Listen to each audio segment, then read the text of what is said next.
ನಮಸ್ಕಾರ, welcome to Geetanjali YouTube channel. ನಾನಿವತ್ತು first ಇಯರ್ಗೆ ಸಂಬಂಧಪಟ್ಟಂಗೆ first semester BEd examination June 2018ನಲ್ಲಿ ಈ ಒಂದು ಪೇಪರ್ ಬಗ್ಗೆ ನಾನು ನಿಮಗೆ ತಿಳಿಸ್ತಿದ್ದೀನಿ. 2018ರಲ್ಲಿ ಒಂದು ಕ್ವಶನ್ ಪೇಪರ್ ಇದು. ನಾನು ಹೋದ ವಿಡಿಯೋದಲ್ಲಿ ನಿಮಗೆ 2021ರಲ್ಲಿ ಪ್ರಶ್ನೆ ಪತ್ರಿಕೆಯನ್ನು ನಾನು ನಿಮಗೆ ತಿಳಿಸಿದ್ದೆ. ಇದು 2018ರ ಪ್ರಶ್ನೆ ಪತ್ರಿಕೆ. ಇದನ್ನು ಕೂಡ ಎಜುಕೇಷನ್ ಸಂಬಂಧಪಟ್ಟಂಗೆ, ಎಜುಕೇಷನ್ ಟೆಕ್ನಾಲಜಿ ಸಂಬಂಧಪಟ್ಟಂಗೆ ಈ ಒಂದು ವಿಡಿಯೋ ನಿಮಗೆ ತಿಳಿಸ್ತಿದ್ದೀನಿ. ಟೈಮ್ ಬಂದು 3 hours, ಮಾರ್ಕ್ಸ್ ಬಂದು 80. ಹಾಗೆ ಸೆಕ್ಷನ್ ABC ಅಂತ ಇರುತ್ತೆ, ವಿಭಾಗ ABC. ಅದರಲ್ಲಿ ಎಷ್ಟು ನಿಮಗೆ 6 ಕ್ವಶನ್ಸ್ನ ಕೊಟ್ಟಿರ್ತಾರೆ. ಅದರಲ್ಲಿ 4 ಕ್ವಶನ್ಸನ್ನು ನೀವು 10 ಮಾರ್ಕ್ಸ್ದ ಬರೀತಾ ಹೋಗಬೇಕಾಗುತ್ತೆ. ಕೆಳಗಿನ ಯಾವುದಾದರೂ 4 ಪ್ರಶ್ನೆಗಳಿಗೆ ತಲಾ 3 ಪುಟ ಮೀರದಂತೆ ಉತ್ತರಿಸಿ ಅಂತ ಕೇಳಿದ್ದಾರೆ. ಅದರಲ್ಲಿ first one questions, discuss the nature, scope and importance of education technology, ಅಂದರೆ ಶೈಕ್ಷಣಿಕ ತಂತ್ರಜ್ಞಾನದ ಸ್ವರೂಪ, ವ್ಯಾಪ್ತಿ ಮತ್ತು ಪ್ರಾಮುಖ್ಯತೆಗಳ ಬಗ್ಗೆ ಚರ್ಚೆಯನ್ನು ಮಾಡಬೇಕು. Second one, explain the uses of audio visual aids in the teaching. Discuss the type of audio aids and its importance. ಅಂದರೆ ಬೋಧನೆಯಲ್ಲಿ ಶ್ರವಣ ಉಪಕರಣಗಳ ಉಪಯೋಗಗಳನ್ನು ವಿವರಿಸಿ, ಶ್ರವಣೋಪಕರಣಗಳ ವಿಧಗಳನ್ನು ಹಾಗೂ ಇವುಗಳ ಪ್ರಾಮುಖ್ಯತೆಯನ್ನು ಚರ್ಚಿಸಿ ಅಂತ ಹೇಳ್ತಿದ್ದಾರೆ.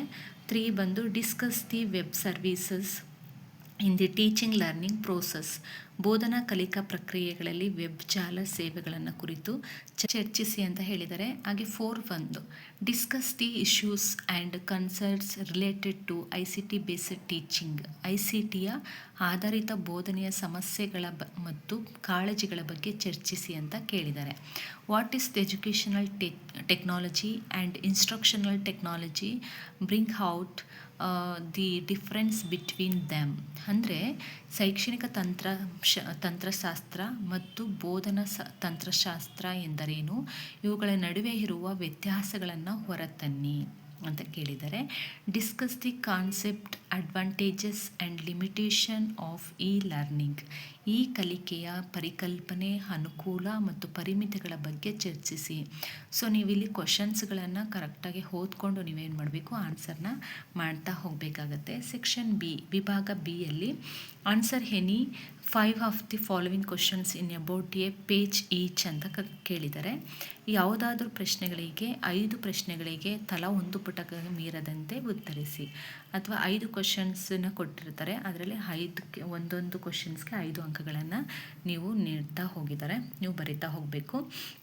Right the difference between hardware and software, ಯಂತ್ರಾಂಶ ಮತ್ತು ತಂತ್ರಾಂಶಗಳ ನಡುವೆ ಇರುವಂತಹ ವ್ಯತ್ಯಾಸಗಳನ್ನು ನೀವೇನು ಮಾಡಬೇಕು, ಬರಿಬೇಕು.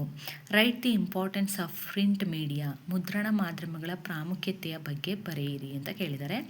Explain the Dale's cone of experience, ಅಂದರೆ ಡೆಲ್ಸ್ನ ಅನುಭವ ಶಂಕುವಿನ ಬಗ್ಗೆ ವಿವರಿಸಿ ಅಂತ ಕೇಳಿದ್ದಾರೆ. ಮತ್ತು ನಿಮಗೆ ಕ್ವಶನ್ಸ್ ಬಂದು right the meaning and uses of video conference ಅಂತ ಕೇಳಿದ್ದಾರೆ. ಅಂದರೆ ನಿಮಗೆ ದೃಶ್ಯ ಸಮ್ಮೇಳನದ ಅರ್ಥ ಮತ್ತು ಉಪಯೋಗಗಳ ಬಗ್ಗೆ ಬರೆಯಿರಿ ಅಂತ ಕೇಳಿದರೆ.